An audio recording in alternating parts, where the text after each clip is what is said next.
Hey, yo, it's me, Pops Fan Marmalade, and you're watching the Comics-Related Madness Network. Huh? So come get some. CromCon. CromCon.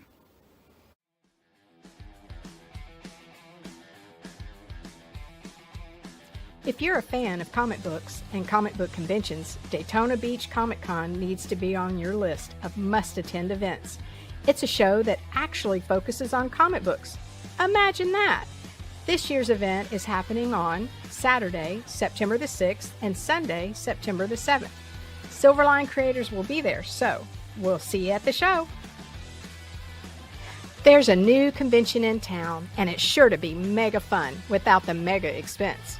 Comics, toys, collectibles, pop culture. ShadowCon, Saturday, February 1st, 2025 in Orlando, Florida. Silverline creators will be there, so we'll see you at the show. If you find yourself in the Orlando area, and let's be honest, doesn't everyone come to Orlando for the House of Mouse? Head over to Coliseum of Comics to get your comic book fix. Be sure to check out their location on East Colonial Drive, where they carry a wide selection of independent comics, including Silverline books. Stop by and don't forget to tell them Silverline sent you.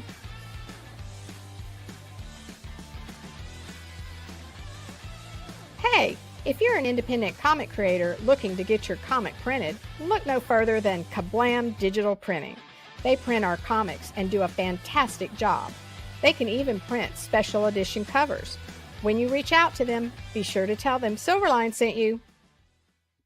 Hi, this is Tim TK, host of That Silverline Show on Tuesday. Join us at 11 p.m. Eastern, 8 p.m. Pacific every Tuesday night as we discuss pop culture and the joys of making comics. Hi, I'm Barb Kilber, co-host of Silverline's Wednesday Wham. Join us each Wednesday nights as we discuss comics, literature, movies, and anything else that may catch our attention. I'm Roland Mann, and I host Silverline's Silver Sunday. Join me every Sunday at 8 p.m. Eastern as we make mine Silverline.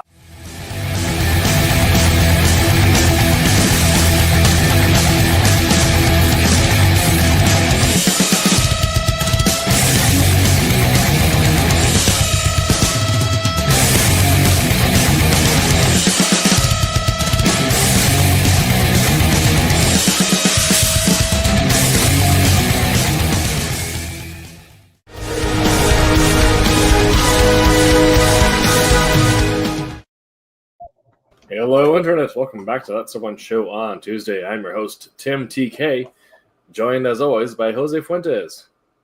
Hello, everybody. Ron Fortier. Greetings, all. And David Rios. Hello. And thank you, Josh Perry Gryffindor in the chat. We are That's Someone Show on Tuesday. And if you're listening to us after the fact and want to join the conversation live like Josh is, you can follow us on Twitch, YouTube, or any other Facebook, Twitter, whatever, either our Silverline or on the Madness Comics Network, and join in the show live every Tuesday, 8 p.m. Pacific. Tonight, we're going to be talking about writing Westerns, in particular, writing Westerns as comics. And, of course, we are doing this to promote Hamlet's End, Ron's new book that's currently in the Kickstarter phase. Last week we ended funding Wolf Hunter, so thank you everyone who funded that. Make sure to watch your emails for surveys. I want to make sure you get your books if you ordered them. But yes, Ron has Hamlet's End up on Kickstarter right now. The link is in the description. So if you want to go ahead and click that, get your backings placed for this project. I'll let Ron kind of walk us through a little bit of Hamlet's End. Oh, yeah. Glad to, Tim. Basically, this is a traditional Western, i.e. a plain old simple revenge style story about a young girl out in the Arkansas frontier with her parents, a mom and dad.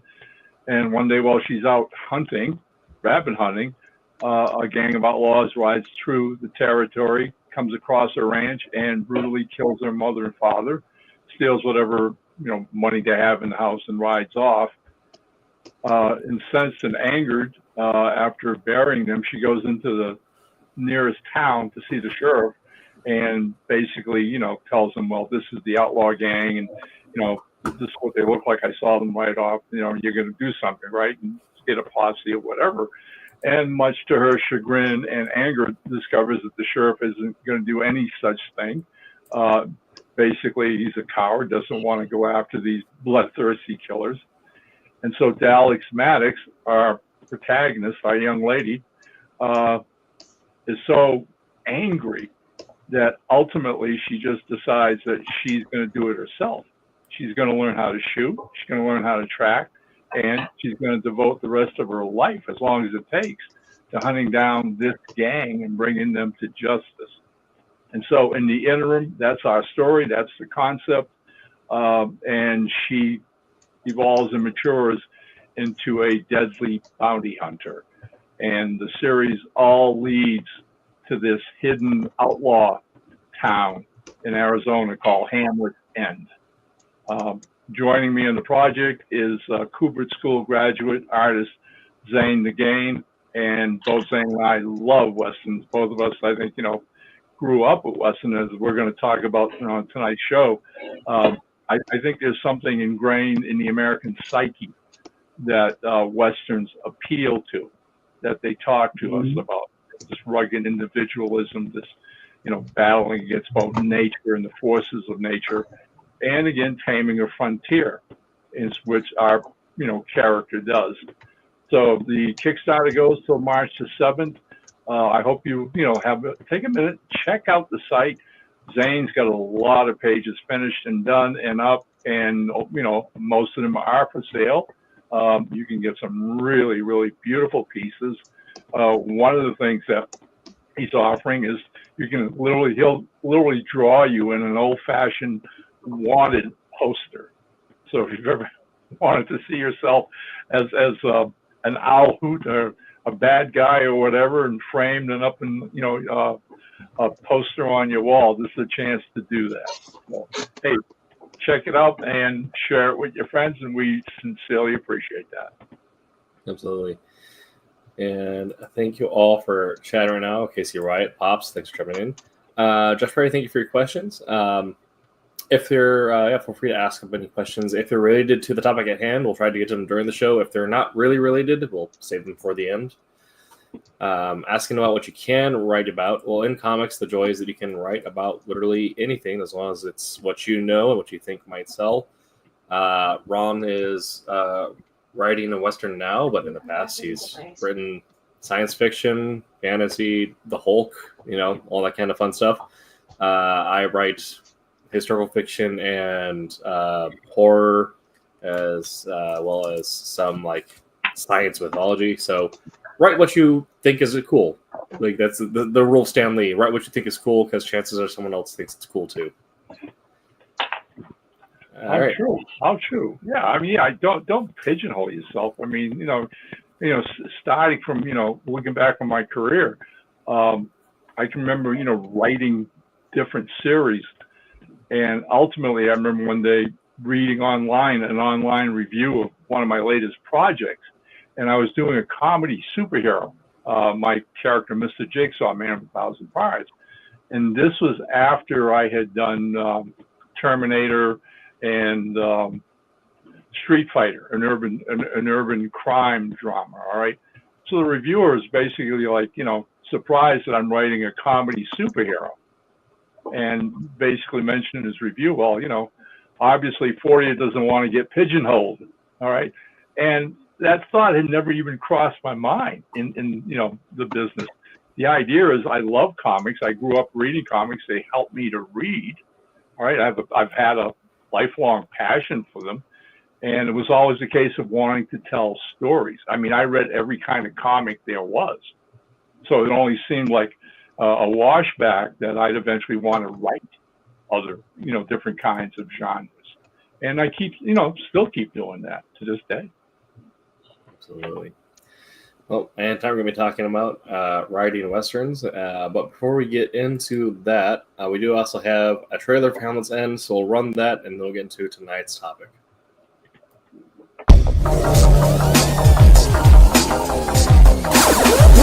Docking complete.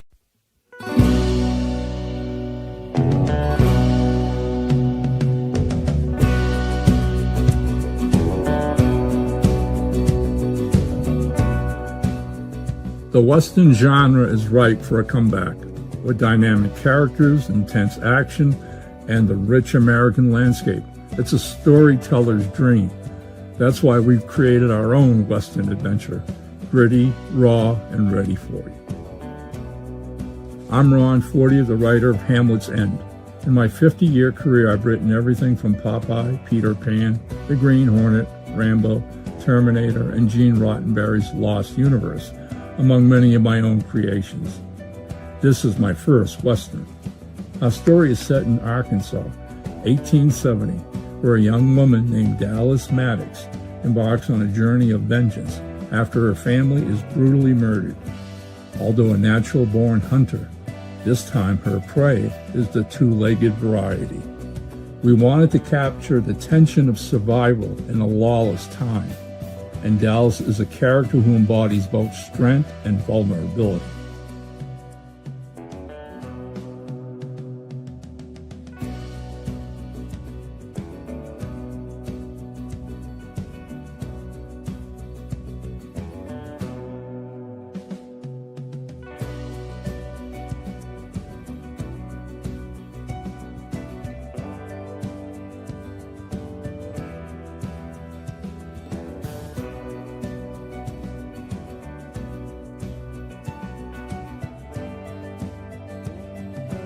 This is more than just another Western. This is a story of revenge, of survival, of one determined young woman facing impossible odds. It's not just about shootouts and chases. This is about justice and how far one person will go to get it. We've a gripping story with a remarkable heroine and jaw-dropping artwork. Now we need your help to bring this vision to life.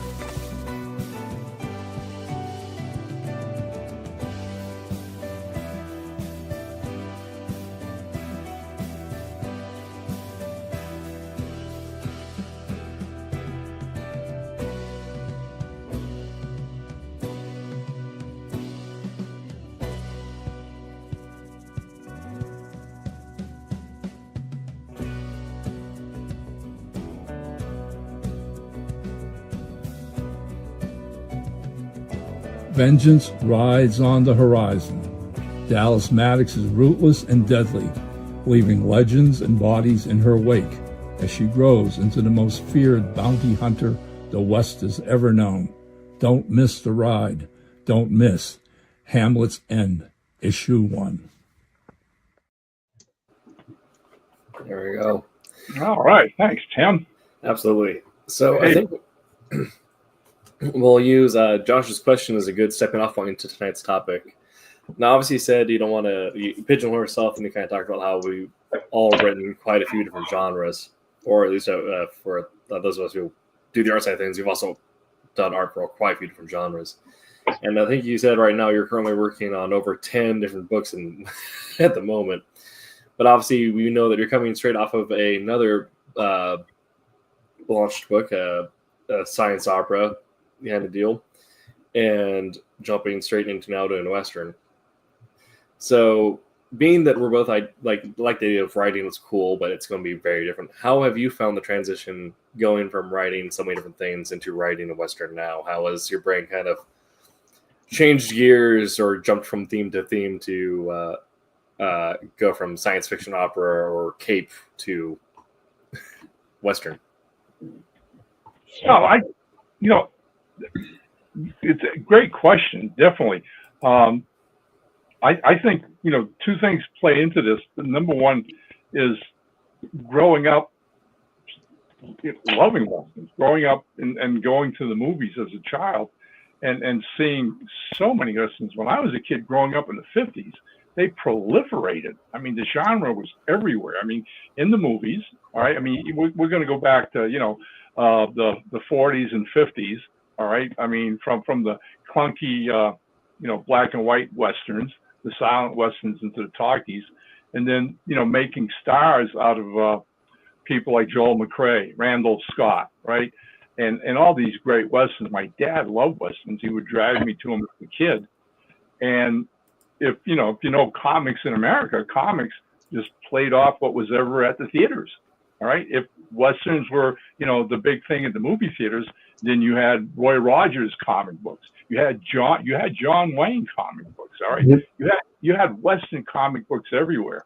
And before doing the show tonight, I was looking back on DC and Marvel and some of the comics that were out on the news racks when I was a kid in the 50s, right? And they had such great comic westerns. DC had a thing called Johnny Thunder. They had another thing called the Trigger Twins. I mean, the list goes on and on.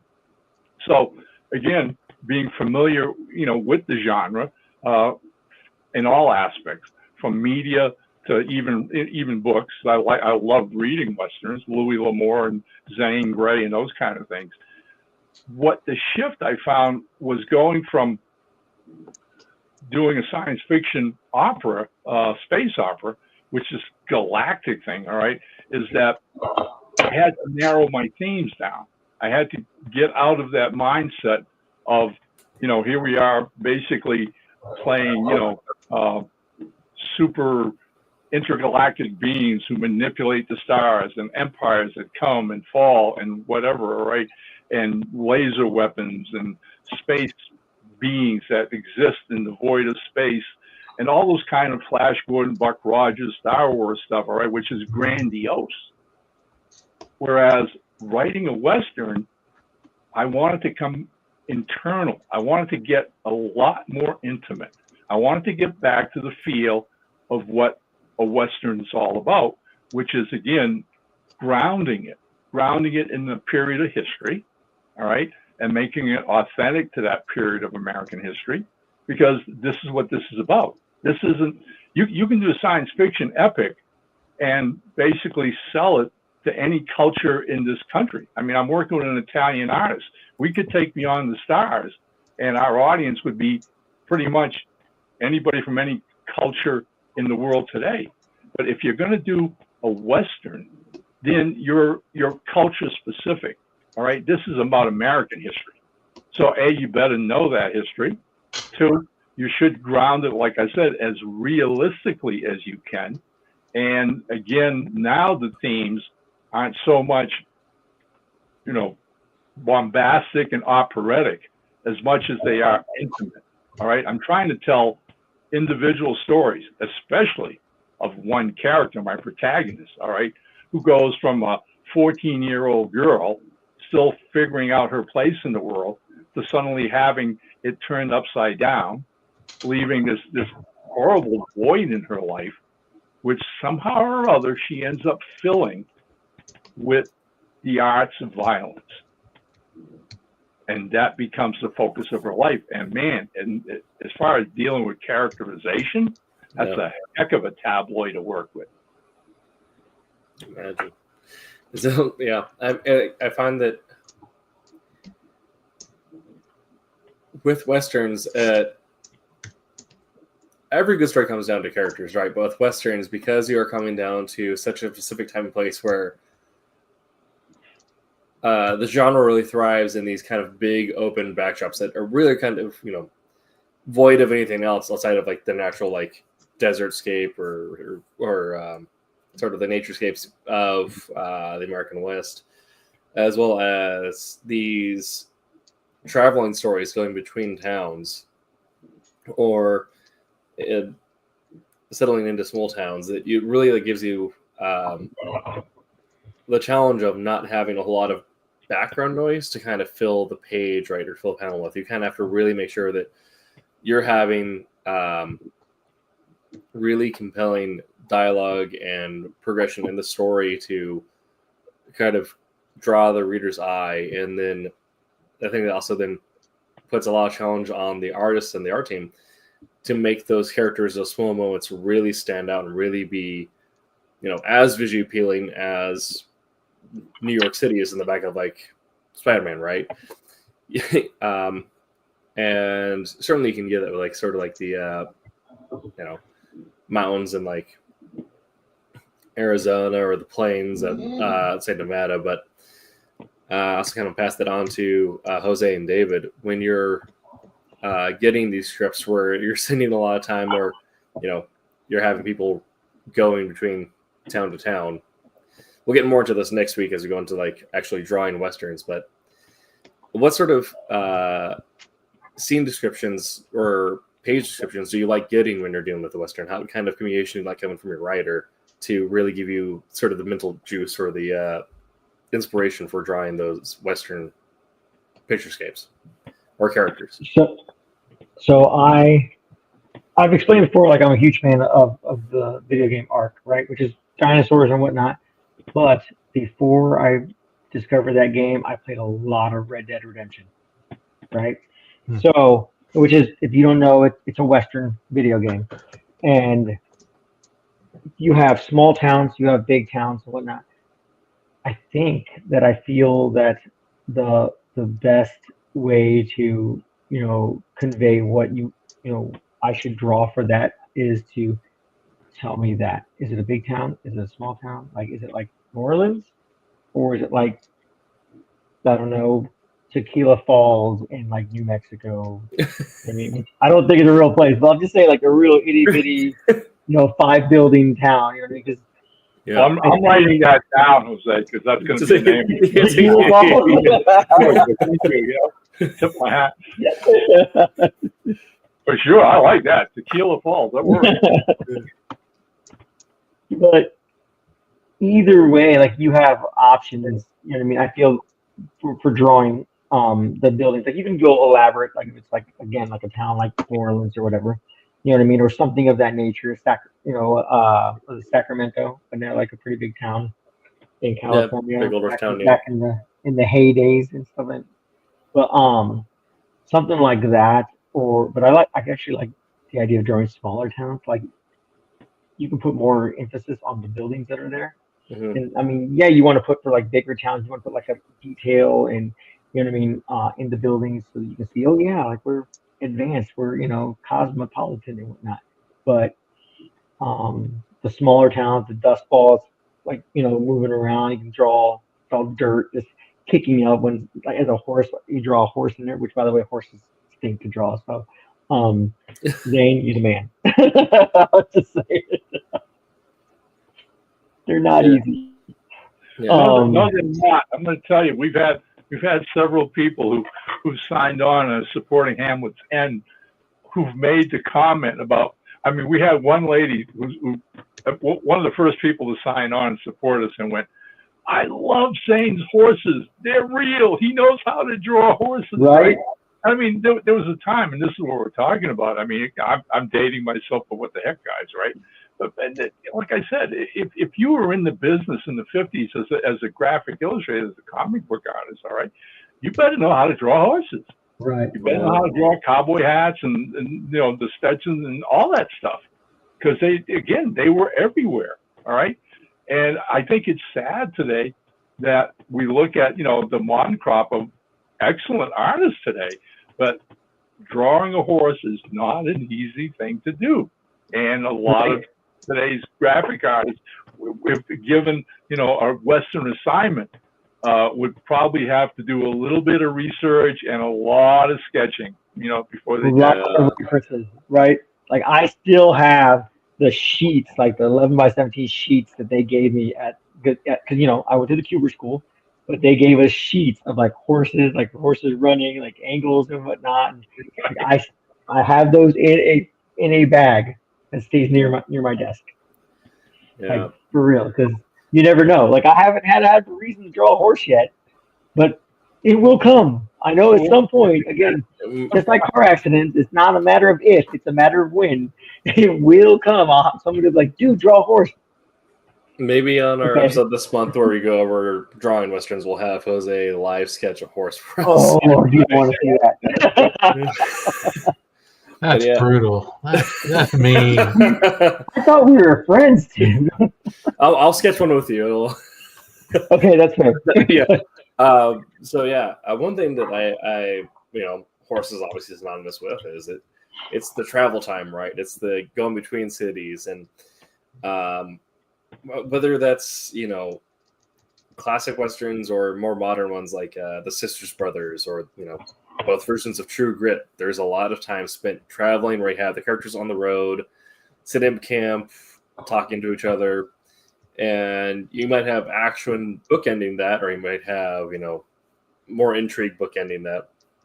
But you have a lot of time where you have room for characters to grow and breathe. And I think that's something that I've always liked about westerns, and you can also see how it influences like some other stories, right?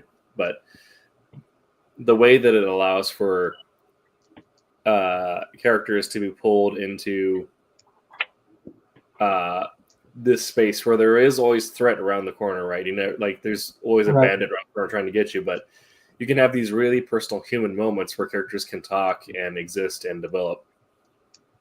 And I find that that's also probably, I think that might be one of the reasons why westerns as well are such a steadfast genre, is because it allows for these very human stories. Yeah, we're still seeing them. I mean, they're slowly, I think, making some kind of a comeback to a degree. What with Netflix just did this 6-part Primeval a while back, and if you haven't seen that, I recommend it highly. That's crazy. I watched parts of it with my wife, and she's like, "I'm 3 episodes in." It's like, "All right, I'll catch up," and then we'll start watching it together. Yeah, extremely well done. And I remember another one a couple of years ago. Again, I think it was Netflix, and this one was long. This one's about eight episodes of a thing called Godless. I haven't seen that one. Again, recommend it highly. All right, and it's basically the concept and the conceit of the story was a whole lot of fun. It was about this, again, brutal, typical outlaw gang. All right, just ravaging whatever part of the West they're at, and the leader of the gang had brought up this orphan kid that he took in with the gang. They found him in some town right when he was 7 or 8, or brought him in. And so basically mentors him to be like a son or whatever, right? The thing is, the kid ultimately gets sick and tired of the violence and the killing that they do. And after one particular train robbery or whatever, literally leaves without telling them. He runs off with the money and disappears. And the concept of the series is them trying to find him to get the money back. All right.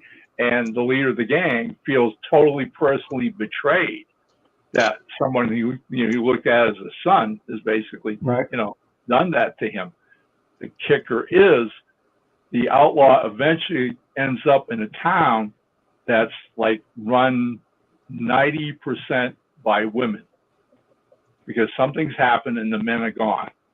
And so by the time he gets there, ultimately, the gang's on his heel. They're eventually going to find him in this town, which is basically, again, run and inhabited only by women and children. It's called The Godless. What's his name? Oh, I'm trying to think of the guy who played the outlaw game.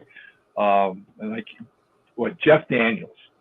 The last person in the world you would expect to play a cruel, heartless bastard, right? And he does it. He is so black-hearted in this thing. He is rotten to the core, all right? But I recommend it highly if you get a chance. But again, so like I said, and I go back to you, Tim, though, because again, I love characterization of westerns. I really do. One of my favorite films of the last 10 years was Tombstone. Mm-hmm. I mean, I've seen like every wide Arab movie ever made. This thing was like story perfect. I mean, it hit every single beat you'd want as a writer and a director. Because, I mean, you basically come in on the tail You get told who these brothers are. You get told about the town, right? You have these moments of violence. Then you get into their heads. You get into who they are and what they're about and what they're willing to sacrifice for the life they want. It's a powerful film in a Western guise. My wife does not like that movie that much. Really? Mostly because I can quote the whole thing, Oh, and yeah. I do. Yeah, yeah, It has nothing to do with the movie. yeah. The casting throughout was so spot So on. amazing. One of the best things Kurt Russell's ever done. Val Kilmer, the role of his life. Kilmer Doc killed Holliday. it. Yeah. Michael Biehn as Johnny Ringo leading up to that classic gunfight, Yeah. right, in the woods. Mhm. Man, if that thing, it's one of those movies, right, guys, where you're surfing, right? Yeah, See what's on TV, and you come on it, And you and stop. that's it. Then sit down, drop, and just Yeah. watch it over again. Yep. yeah. Well, kind of similarly, like one of our favorite movies, especially like favorite art house movies that comes out in the last couple of years, was The Sisters Brothers with Joaquin Phoenix and John C. Reilly, which is based on a true story about two brothers who are bounty hunters from Sisters, Oregon, who were following this guy from San Francisco up to Oregon City. And there's a moment where, like, the moment that sticks with me the most for it is this character moment, this travel moment where they come from this small general store where they're getting supplies to hunt this guy down, and they're on the road, and they sit down to make camp for the night, and John C. Reilly's character breaks out this new fangled thing, which is little wooden ply with horse bristles on the end, and starts putting charcoal on it and brushing his teeth. His brother looks over at him and says, what's that supposed to do? What are you doing? And we get this moment where we learn about, like, these two characters, like, Joaquin Phoenix being this very, like, set, like, stoic kind of manly man, set in his ways, kind of does things the way he's been told, whereas John C. Reilly is maybe a little bit of a dandy, but is like, oh, they told me this thing is good for my mouth, so I wanted to give a shot and try this new thing out. And you learn this element about these characters that through the vehicle of an awkward interaction with a brand new type of toothbrush. That's too funny. Yeah. I haven't seen that either. John C. Reilly in a Western? It's really good. Yeah. And it's a serious role too. So, like, you get to see a lot of his, like, classic acting chops that he doesn't necessarily get to use. It's called what? Sister? The Sisters Brothers. But yeah, kind of the same thing where it's you get these really kind of iconic characters or iconic moments, and I think that's also built into the idea of the American West and Western stories, right? Because the same thing now we have, I think it comes that might come from the history of America was as a newer country, so we didn't really have the length, right, to develop our set mythology. Like, we didn't have Arthurian legend or like the Norse gods or anything like that. So, but we did have kind of these people who made headlines when America was first kind of lawless in the West, and those people ended up becoming legends and getting mythologized themselves. Like, everyone knows about, Wyatt Earp and Doc Holliday, all these names. Right. Yeah. Right. Those are definitely our myth. There's no ifs, ands, or buts about it. I mean, Yeah. I can remember, growing up as a kid, and you talked about Buffalo Bill, all right, and Wild Bill Hickok, Jesse James. It was like, I mean, some of these people were the bad guys. They were outlaws. They were killers. All right, but you ended up, because of the dime novels.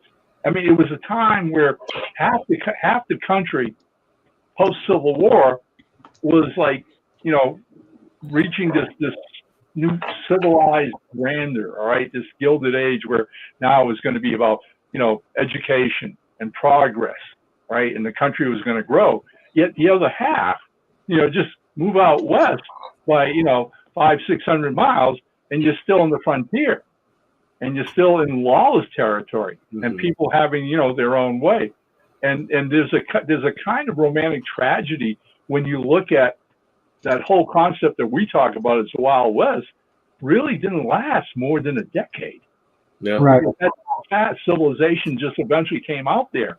And I think, one of the films that I always was really taken with, because it emphasized that shift from civilization moving on, like this behemoth just burying everything in its wake, and that was Sam Peckinpah's The Wild Bunch.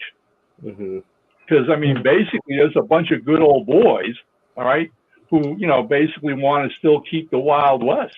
They want to just keep robbing banks and having a good old time and not worrying about this or that or whatever, but they can't, because civilization's moving their way, and there's no way that they're going to avoid it. Ultimately, knowing that where their end is going to be, it's just like this classic shoot 'em up. I'd rather go out in a blaze of glory than die in a bed as an old man. Great movie, by the way, The Wild Bunch. It is my dad's absolute favorite movie. Like, so much so that I had to go hunt down and find a DVD version of it because he had burned out his VHS. Whoa. Yeah. Yeah. All right. His absolute favorite movie. Yeah. Which is no surprise why I like westerns, is because of my dad. But Oh yeah, and never mind. I mean, we had westerns on television when television first came on the scene, and some of the earliest TV programs, half-hour shows. All right, I mean, there were so many of them. It's crazy. Warner Brothers was chucking them out like there was no tomorrow. I mean, you had Maverick. You had, and Maverick was a really wild kind of anthology type of Western thing. It was the idea that you had these two brothers, all right, who were gamblers, and one week you'd have the story of one brother, the following week you'd have the story of the other brother, right? So it was Jack Kelly and James Garner, and they would switch off. Well, the series got so popular, the next thing you know, Ephraim Zimbalist Jr. shows up as the was the French Maverick, right? They had cousins from around the world showing up. It was nuts. And then, of course, Clint Walker is Cheyenne. Oh, Lord, my dad loved Cheyenne. That was just absolutely amazing. We got into Bonanza and Have Gun Will Travel. Yeah, was it Paladin? Yeah, Paladin. That was my father-in-law loved that one. Like, he would watch that anytime he saw it on. Yeah, his little card with the knight, the chess knight, horse head on it, right? And a little card that would read, "Have Gun Will Travel." All right, just half-hour melodramas. I mean, one of the first writers for a lot of these shows was Gene Roddenberry. Yeah. And when and I'm sure most of our friends listening to this know that when he pitched Star Trek to the studios, he called it Wagon Train in Space. He fell right back and that's my pitch. This is because everybody knew Wagon Train, right? Wagon Train had been on for years, right? So yeah, he pitched Star Trek as Wagon Train in Space. So yeah. Absolutely. Yeah, I mean, I was actually about to say, like, kind of going off of that, my favorite thoughts. Even now, like, there's westerns on TV that are doing well, but they kind of like some of them even like genre blend. But a couple years ago, we had Hell on Wheels, which was Hell on Wheels, yeah. But now something I need to start watching. It's on my list. Is Old Man, which is Western mixed with a spy story. Oh, yeah. Jeff Bridges, right? Jeff Bridges, yeah. That is classic. That is absolutely. I love that series. I think that thing is really, really well done. But then again, I identify with old guys anyways. Sure. Yeah, but I mean, it's the same idea of you can take a Western like Gene Roddenberry's talking about with Star Trek and take the concepts of what make a Western good and mix it with other genres and either keep it coded as a Western or kind of shift it. And, it doesn't always necessarily need to be set in the Old West as long as it kind of follows that same idea. But like Logan, for all intents and purposes, is a Western. Yeah. Yeah. Oh, right. Yeah. Right. I mean, yeah. They're iconic character traits. I mean, we're talking about like the person has a moral code. All right, that he will never cross. All right, he's loyal to a fault. All right, if you're his friend, that's all it takes. Okay, and if he's on a mission, a quest, then nothing's going to stop him. He'd rather die than give it up and lose. So yeah, that's what the old man's all about. I mean, basically, you look at other characters who, over the years, especially, I mean, we can take the Western and basically end up inspiring Italian filmmakers. To the next thing you know, we've got spaghetti westerns because they absolutely love those traits. That's what they identified. That's what they saw, and that's what they did. And they exaggerated them to this whole other, interpretation that even went beyond what American filmmakers were doing.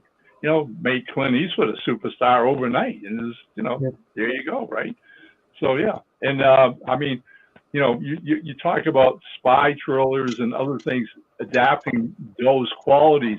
Some of the early John Woo kung fu movies, all right, were about cops and criminals, right? And regardless of which side of the fence they were on, they had that code of honor that they stuck to, and that was that Western element that they infused in their stories that you appreciated and made you drawn to the characters. Yes. Man, there's speaking of John Woo,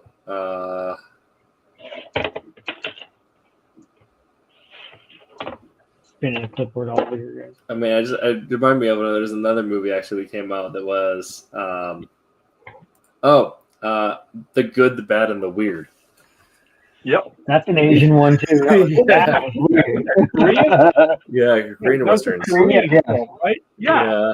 Yeah, I've got a copy of that. That is insane. I absolutely love it. Yeah. Oh, yeah.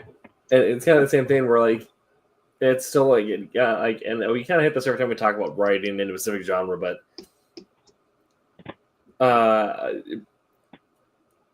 the best examples of a genre aren't necessarily the ones that follow it cookie cutter, right? They're the ones where the writer finds a way to put their own spin on or own taste to it to make it interesting. Yeah. Well, I mean, so mixed cultures. I mean, another absolutely fantastic Western, all right, where they played that to the hilt was Charles Bronson's The Red Sun. Yeah.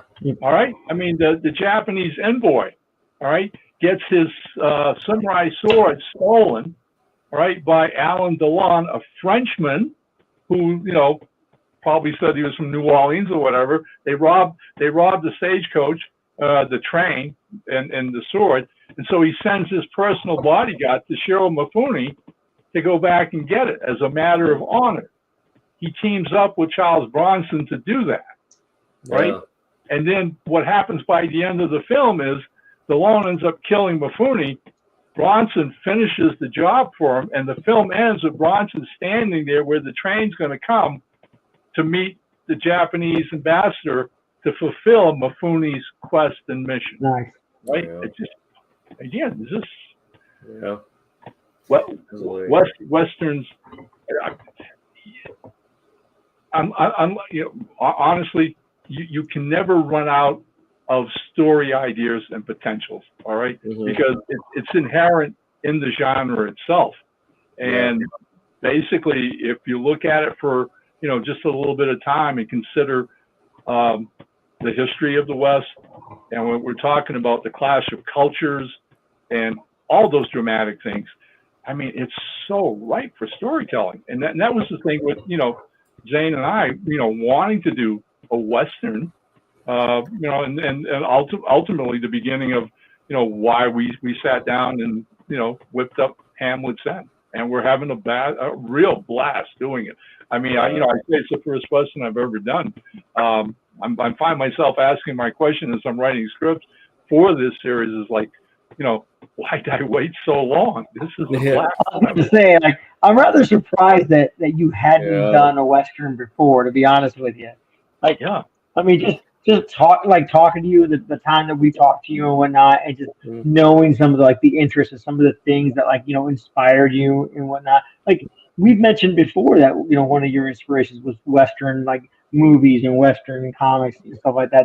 Cool. So the idea, not to help date you, but all this time that you've written all these books, but you've never done a Western. No, that blows my mind.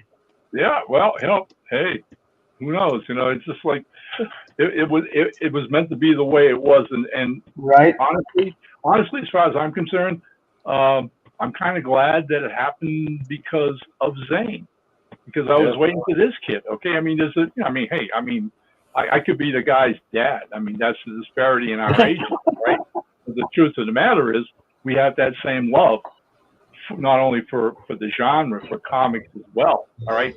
And I had seen a lot of his other art. He's done a series called Flashback, which is a cop drama thriller thing that he's published through his outfit Pulp Fiction. But from the first time he and I, hooked up and became friends here in town, the first thing out of his mouth was, I want to do a Western one day. And so after a couple of years, here was this idea, and now we're making it happen. And every time I see a new page that he's, delivering, it's I mean, this is above and beyond for him. All right. He's got so much love for the genre. It's there in every panel. It really excites me. And, I'm really anxious. I've written second script. He has that. And hopefully once we wrap up issue number 1, whenever I'm working on a project with an artist, I try to keep at least one script ahead of them, always. Yeah. And so that's the case with this. I've got script number 2 ready to go. He's read it. He's anxious to get to it. Once he finishes, like I said, once number 1's in the can, I'm going to sit down and write, number 3. And we're hoping this thing will go about 5 issues. And it's going to give us all the work we need to evolve the story correctly, organically, and give us more than ample opportunity for a lot of great characterization and a lot of action and typical Western shootouts. Yeah. Well, let's kind of use this last little bit here of our show to get into kind of nitty gritty of it. So, talking about it, this is your first time, writing a Western comic. What are some considerations you're finding in this process that are things you're needing to adjust from your understanding of Western storytelling to make it fit into a comic, or things that you're trying to structure to make sure that your pacing of, these classic Western stories matches up with, fitting, 5 panels and 22 pages. It's it's basically the idea of that delicate balance, I think, Tim, of I want to let the visuals breathe. Yeah. Okay. And that's, to me, that's so crucial in any comic I work with. This one more, I think, than the others because of what Zane is bringing to the story. All right. His storytelling ability, his visual storytelling ability, the art is absolutely beautiful. So I want that to take center stage without diminishing characterization and without rounding out and fulling out all our characters. Okay. So here we've got Dallas Maddox. All right. She's our protagonist. Okay. We have, together discussed who the sub characters are going to be as the story develops. In issue 2, I give a whole lot of attention to the outlaw gang that we see peripherally in the first issue, in a few pages of, the violence they do and they get away. All right. Whereas the flip side of that is I want to develop all those characters in that gang and what their fate is intertwined with hers as she chases after them. All right. And, how they end up. Then there's going to be this whole idea of this hidden outlaw town, which is actually based on fact, because in some of the research I've done in, this whole idea of the frontier, okay, and the Badlands, before places like Oklahoma became states, all right, where there was no law, all right, there was no, sheriff's office or marshal's office, all right, there were actually enclaves that were literally settled by outlaws, like sanctuaries, and that's what they were there for. And so that became a really good part of the plot as far as giving us this, this end goal, this climax of where we're heading, Hamlet's End. All right. And who the character is that runs this town. All right. So that's going to be another hopefully larger than life character. I'm trying to create characters that are both believable, that would have been authentic to the period, which is, again, a real challenge as I write, the concept of, their motivations and what they do. But at the same time, also make it, again, a little exaggerated to the point of being entertaining. All right. I basically want our fans to read this series, to enjoy it, to be excited by it, to be enticed by it enough that every time they finish an issue, they can't wait for the next one to come out. And then hopefully in that fifth and final issue, give them that, satisfying climax that, we as writers, always hope that, we pull off that, I didn't take you through 4 issues to get here and it fizzles out and you go, man, that was it. All right. Trust me, I've read those kind of comics too. So it's a case of we're going to build the suspense. We're going to hopefully pace it accordingly. That every issue will have some action, some adventure, some characterization. But man, oh man, in 22. Well, this is 24 pages long, but that's still a challenge and a half. Every single get all those things in there. Absolutely. And so something else that we kind of talk about a bit is in the West, particularly in this time period, you had such a range of, almost like a dynamic range of settings to work in. And oftentimes in the same story, you'll be in this polar opposites of, like on Hell on Wheels. You'll be in New York or in Boston, right? And you'll be in these very developed industrial cities where there is like an upper crust and everything feels very, almost modern to a point, right? And then you go like a state over and everyone's sleeping in the mud. It's tent cities and they're still laying like train tracks. So as a writer, I mentioned before that in writing, visuals, music, kind of the best examples of all the stuff have strong dynamics. And I feel like being able to also use these settings to add dynamics to your story can add a lot of depth and kind of breadth to your world, because you're not being stuck in the same style of place. Like you can be still like in the same city, in the same country, in the same more or less background, but a vastly different setting. Oh yeah, right. Yeah. I mean, yeah, they were polar opposites, and that's what we were just talking about earlier. The East at this time, we're looking at like the 1870s to the early 1900s. The East was very sophisticated. All right, so you have to imagine if, say, you were a journalist working for a St. Louis newspaper, okay, or Chicago, whatever, and you got on a train or a stagecoach even, all right, and went out to Oklahoma or New Mexico or whatever, right? You had to feel like you were in a foreign country. Yeah. Right? I mean, that had to be totally different. All right. It's like you all of a sudden you're in a backward world where you don't have any of these amenities anymore. All right. And, a nice place to sleep or good food to eat or whatever. You got to hunt for what you want to eat and how you're going to survive. Right. And the bloody, even the environment and the critters are out to kill you if they can. All right. So, yeah, it's easy to juxtapose both of those things. All right. Yeah. And we've seen it. We've seen enough Western stories where the tenderfoot goes out west and then ends up, being buffooned and laughed at by all the townspeople and the trappers and the people who, live out in the frontier. All right. Because that you've seen it, watch Deadwood. Yeah. Yeah. There you go. Totally. Exactly.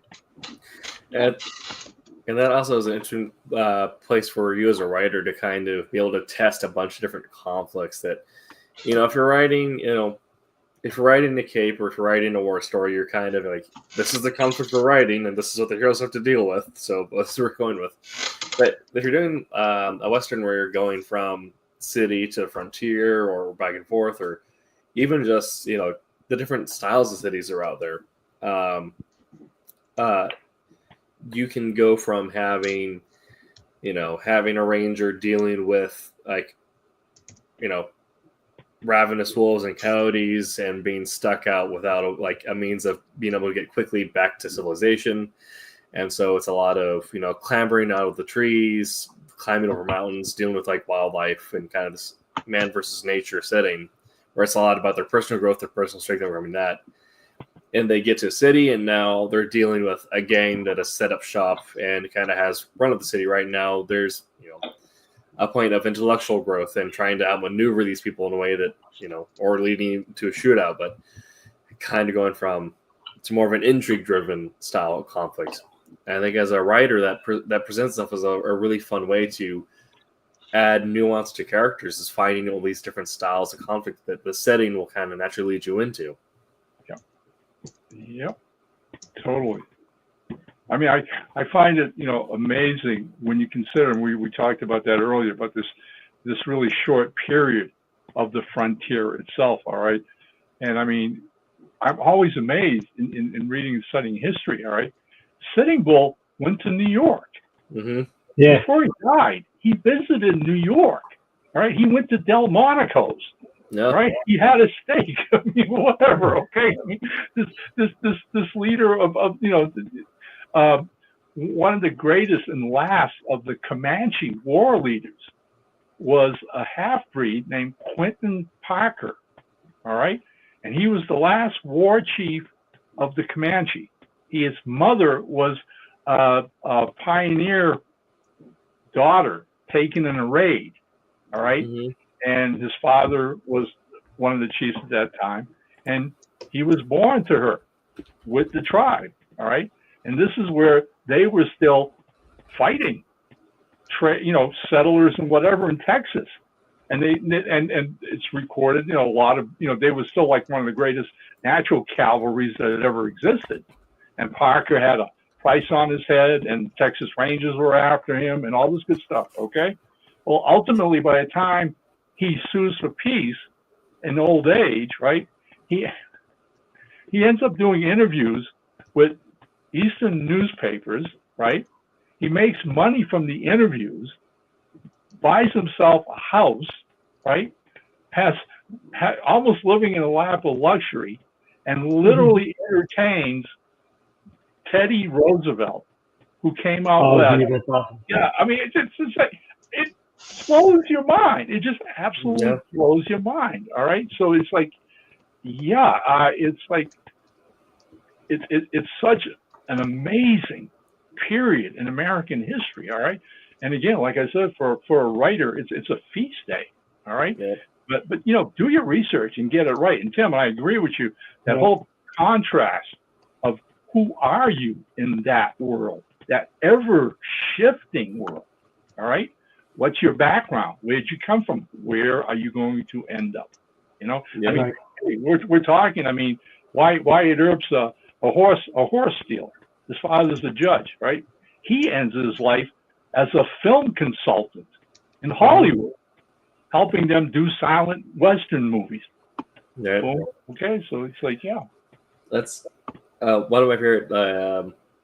Kind of the same idea of Last Comanche Chief, but one of my favorite stories revolving sort of the end of this era of also indigenous or Native American war chieftain. A guy by the name of Francis Begumagabo, who was an Ojibwe living in Canada, born in 1891. World War I happens. Because again, the time between constructing the railroads that crossed the United States to the start of World War I is not a whole lot of time. Yeah, it's not a big gap. Yeah. So he ends up going and fighting for the Canadian Army in Europe and becomes one of the first snipers, because again, this is also optics were not developed for rifles yet, the way that they or could be mass deployed. You still had marks on them out west, but there are people who usually fashion their own optics or were getting experimental stuff because they'd go out to like the Smith and Wesson factory back east. And so he ends up becoming like one of the very first snipers, and actually does all of his trials to become a war chief while in Europe. Wow. He captures an enemy without using a weapon. He steals an enemy's horse. He saves an ally from death. He does all this in France during World War One. Awesome. Comes back and is given his ceremonial crown as appointed as a war chief of the Ojibwe. Oh, tell me this is a book someplace, Tim. I think there is a book. Yeah, I'll have to. The CBC has an article on it, but yeah, I was trying to find a book and link it in our show chat. But yeah, I heard about him from a band called Sabaton that does historical metal. There you go. Truth is always better than fiction. Always. Right. Fantastic. But yeah, it's that is, you know, a real life Western story, but in the backdrop of World War One, right? Yeah. Wow. So lots of cool places, lots of fun ways to write Westerns, and ways you may not necessarily think about. That's not even getting into all the cross weird fiction you can do with it, like doing weird Westerns or Gothic horror. I like weird Westerns. Yeah. Oh. And I'm sure we'll probably keep on going for a while on this topic and talk about stuff. Next week, we're going to be talking about illustrated Westerns, and Jose and I will both break out our sketch pads and draw horses. Find the horse. It's gonna get crazy, people. It's gonna get crazy. Yeah. That's what I'll do is we'll spend the first half of the show both trying to speed sketch a horse, and I'll send it to David for the color in the back half. Hey, before we sign off for tonight too, I want to throw out a name to you guys and anybody listening. All right, one of the best Western writers working today. All right, and it's a young writer named Terrence McCauley, and man, check out his work. All right, paperback stuff. He works for an outfit called Wolfpack Publishing, and I think he does other things. He's done spy thrillers and whatever, but in the last couple of years, he's got into Westerns in a really big way. Terrence McCauley, one of the best Westerns you'll ever read. It's a really good writer.